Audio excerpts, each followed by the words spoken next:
This is going to be a short video. I don't think I introduced myself. Good morning.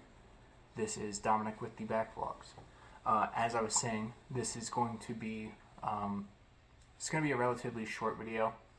I keep saying backvlogs, like there's an S at the end.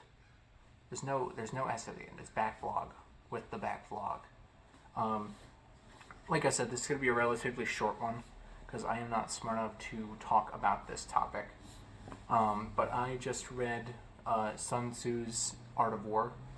I'm not really going to talk about the main content of the book. I'm mainly going to talk about Ralph D. Sawyer's introductions and his translations.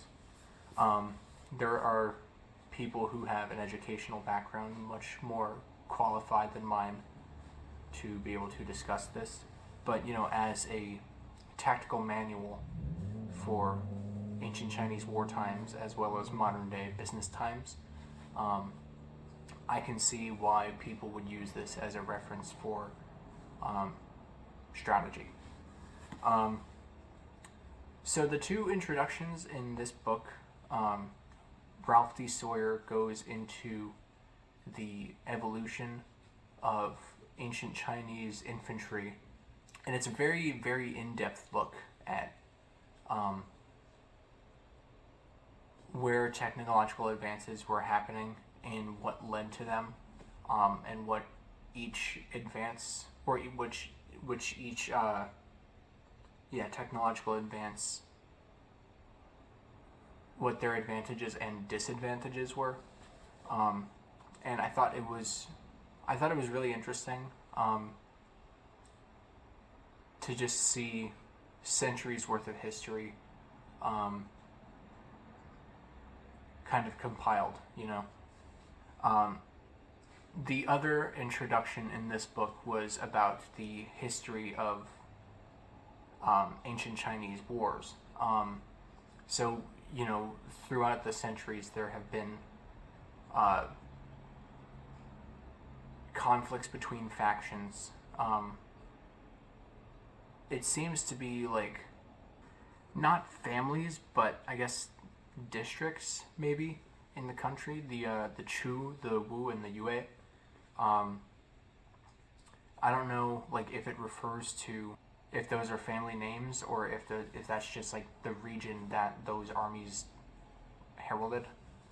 But yeah, it goes into the centuries worth of conflict into those wars, leading up to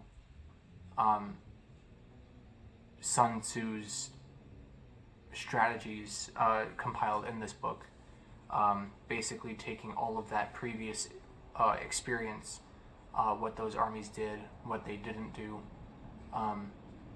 and how what they did worked or didn't work, and basically just put together this manual on how to succeed in war.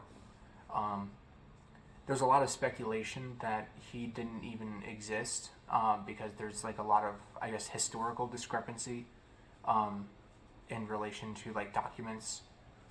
Either he's mentioned so little or mentioned not at all, that lots of historians argue whether or not he even existed.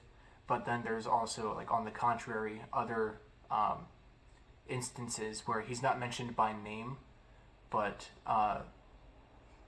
things that his alleged biography allude to are written about. You know what I mean? Like I said, this is going to be a short one. I'm not smart enough to talk about this book. It's essential for... this is something I will be definitely coming back to throughout the decades. I'm sure there's a lot of insight to be had as I grow as a person. But yeah, like I do think it's essential reading for anybody who enjoys literature or enjoys strategy, or studies business or history or anything of the sort. And I don't know about the other translations or the other versions of this book, but I do heavily recommend this one because there's a gold mine of information about the history leading up to the penmanship of Art of War. So these are the introductions right here. This is the introduction section of the book. This section right here.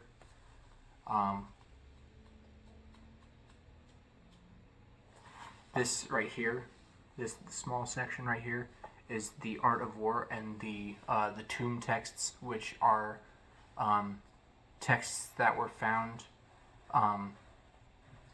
that don't necessarily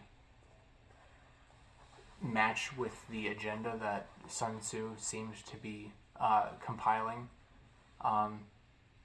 but it was still vaguely apropos and alleged to be written by him. So that's why they included that in here. So yeah, there's that, and then these are just end notes.